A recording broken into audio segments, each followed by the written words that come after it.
Hey everybody!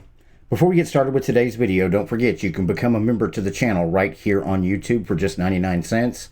You can also catch me on Odyssey, Utreon, and if you're a patron, you can watch all my videos over on Patreon with no ads. On this channel, one thing I try to do is show the diversity in the Linux community. And by diversity, I mean showing all the different applications we can use, the different operating systems we can use. But when I do that, I get a lot of snarky comments sometimes, and I even have some people that come into my comments kind of angry. And by that, what I mean is, I just did my new King of GNOME desktops. That's my new daily driver for the next 30 days, maybe shorter because I got some things coming up with some sponsorships from some open source hardware companies. But I show that. And then I start getting all kinds of comments. Well, daily driver until next week, until he picks something else. I try to do it every 30 days. And one of the reasons I do that is to show people that you can take different distributions of different bases and use them to get your job done. Whatever you need to do. Gaming's still a little bit far away, maybe some AutoCAD issues, but other than that, that's what I try to cover. So if you'll bear with me a little bit, I want to go over something. Linux is not a religion. Hell, it's not even an operating system. It's a kernel, and we put different types of applications on top of that kernel to create operating systems. I know this, so I don't need you to come into my comments and tell me that Linux isn't an operating system, because I've done videos that covered this.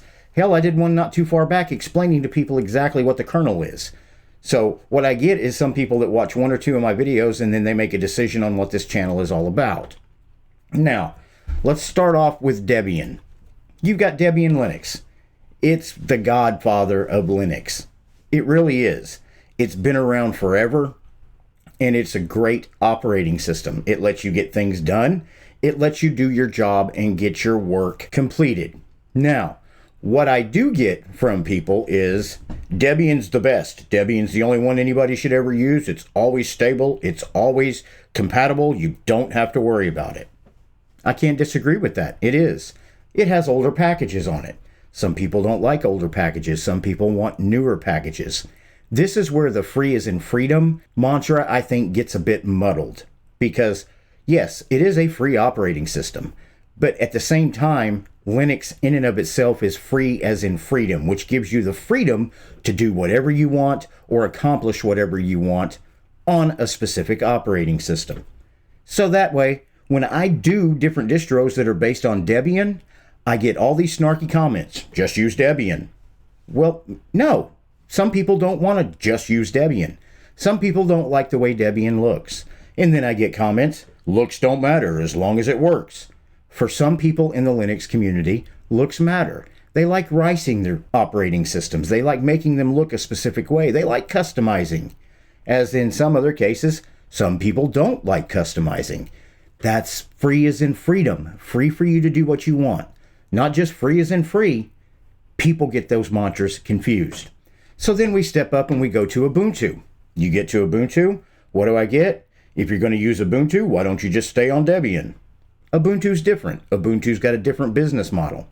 It's got a business model that I don't agree with some of the aspects of that business model, and I will talk about it. And then people will blow it up and say, well, because you disagree with it, because you disagree with it. What it reminds me of is if you've got a Christian, a Muslim, and a Jewish person in a room, and they're talking about their religions, or they're talking about their deities, and they want to get into an argument about it. There's no reason. Linux is not a religion. Linux is a kernel. We put things on top of that kernel to make our lives easier, but people treat it as a religion. I did a video recently stating that this operating system was better than Linux Mint. So then I had the Linux Mint community blow up my comments. If you're just going to use something, just use Linux Mint. It's solid, it's stable, it's familiar. I agree. Everything works. Linux Mint is a great distribution if you like the way it's looked for the last 12 years. I don't. I don't like the way it looks. That's my personal opinion. I have the freedom in the Linux community to have that opinion. There are other people out there that love Linux Mint and they will never leave it. They don't care what it looks like. That's good for them. There are other people out there that like the way Linux Mint operates, but want it to look different. And you've only got a couple different ways to do that. We are already used to that. We have Windows and Mac. We don't need to be locked into a specific way an operating system looks. We want difference. And then you've got OpenSUSE. OpenSUSE is a great distribution. I switched to Gecko Linux about a month ago, which is based on OpenSUSE. Guess what happened in my comments? Why would you go with Gecko when you can just get OpenSUSE? Because I like the differences that Gecko brings to the table. I like what they do. It gives me that opportunity to explore and delve deeper into different Linux distributions. Once again, we've got the religion of Linux coming into the comments and saying, just use this or just use that. Guess what? I don't go into a church to have somebody to tell me what deity I should like or what deity I should follow. That falls on me. I have the freedom of choice and I have my freedom of opinion, just like we do in the Linux community. Freedom. Like the thumbnail says, Linux isn't a god. It's not even an operating system. Remember that. Now, let's step up to another one, Manjaro. I covered the other day, let me minimize this, that I switched my new daily driver to Garuda GNOME. And guess what?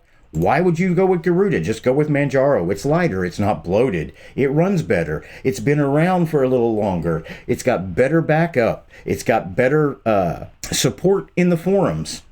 I did a video about 9 months ago showing what support in Manjaro was doing and how the community around it was falling apart. Obviously, whoever left those comments didn't watch that video. It's understandable. I know that when people watch my videos, they don't watch them all. But what I try to do is have a common theme throughout my videos, from beginning to end, from the first video I've ever made up until now. Linux is a choice. Linux is freedom. Freedom to pick what you want to use and use it how you want to use it. I brought up the fact that there were SSL problems with Manjaro. Security certificates weren't being updated properly. I got blown up in my comments telling me, that's a lie, this and that and the other. Really? Let's go over here and look it up real quick, shall we? Manjaro security certificates expired. You bring it up. Manjaro SSL certificate expired. That's June 26th of 2022. SSL certificate problem, Manjaro forum 2018. Expired certificate for the ISO, December 27th, 2021. Manjaro let their SSL certification expire again, August 17th, 2022. I don't make these things up. I don't say things in videos just to get views. I say things in videos that bring you facts. I also say things in videos to let you go out and explore for yourself. Do some investigating. That's what I do. That's what I believe my channel is supposed to do. Bring information to everybody about different distributions and what's going on in the Linux world. I am just a small pinprick in the YouTube community for Linux creators. There are a lot of great creators out there. I am a small pinprick in the Linux community online. Very few people are seeing my videos. That's understandable. Very few people are seeing what I write about Linux. But at the same time, I try to base my opinion on fact. And those facts, when I find them, I share with my community. I think that's what I'm here to do. Now, you can go to Endeavor OS if you don't like Manjaro.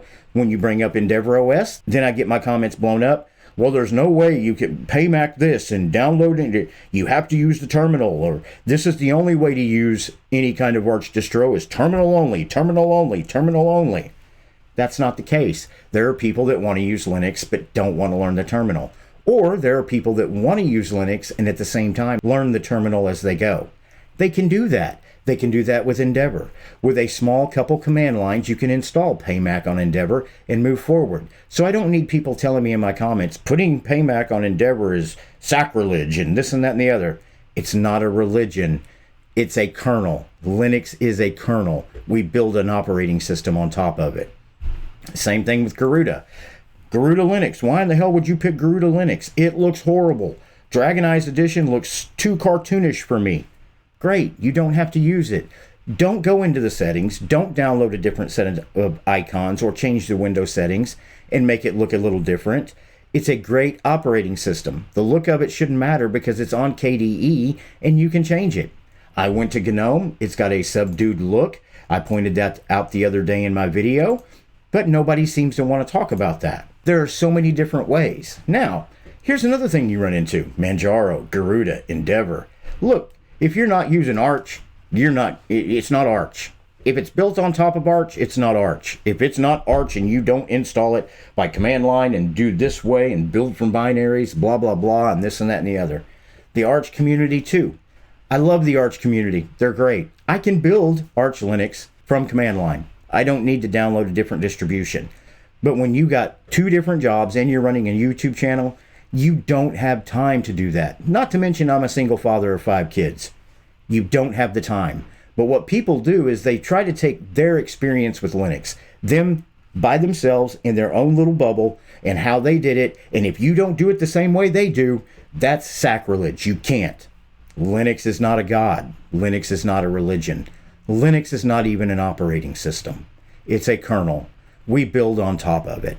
And that's what the Linux community is about. Creating, building, bringing new things to light, putting it in front of people so they've got different options when they decide to come to Linux.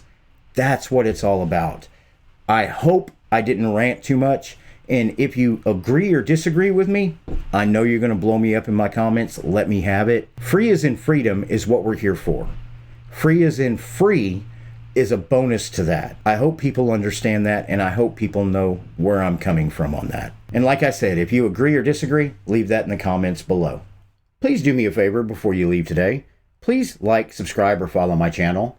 The more likes I get keeps me in YouTube's algorithm, which means the information you just saw in this video, if it was helpful to you, it can be helpful to somebody else. And subscribe. Doesn't cost anything. And if you end up not liking me, you can always unsubscribe. If you like the channel and enjoy the videos that we are producing, we are on 3 separate platforms: YouTube, Utreon, and Odyssey. And you can become members on all 3. On YouTube, it's only 99 cents. On Utreon, it's $2.99. And on Odyssey, it's $4. You can also buy us a cup of coffee, maybe go over to PayPal and throw us a donation, or go to Patreon and become a patron to the channel. All those links will be in the description below. As always, thank you so much for watching my video, and I will see you in the next video.